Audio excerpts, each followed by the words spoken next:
Bugün sizinlə Sevda xanımın sürpriz qaşıq sifarişini hazırlayıram. Əvvəlcə qaşıqdan çıxan muncuqlara baxırıq. Burada ən maraqlı hissə də elə budur. Görəsən neçə muncuq çıxacaq və qutu necə dolacaq.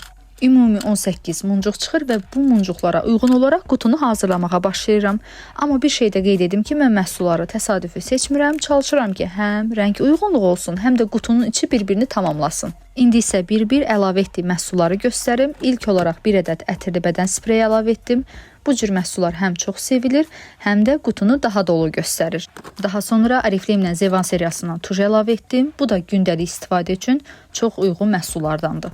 Ardınca bir ədəd əl kremi əlavə etdim, çünki hər kəsin istifadə etdiyi və lazım olan məhsullardan biridir. Və üz üçün BB kremi əlavə etdim. Bu da qutunu daha dəyərli və istifadəli edən əsas detallardan biridir. Ümumiyyətlə mən çalışıram ki, qutunun içində həm baxım məhsulları olsun, həm də insanı sevindirəcək xırda detallar olsun.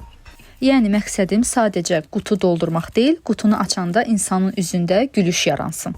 Və bu da Sevda xanımın sifarişinin son halı. Tam şansa görə formalaşan, amma zövqlə hazırlanmış bir sürpriz qutu.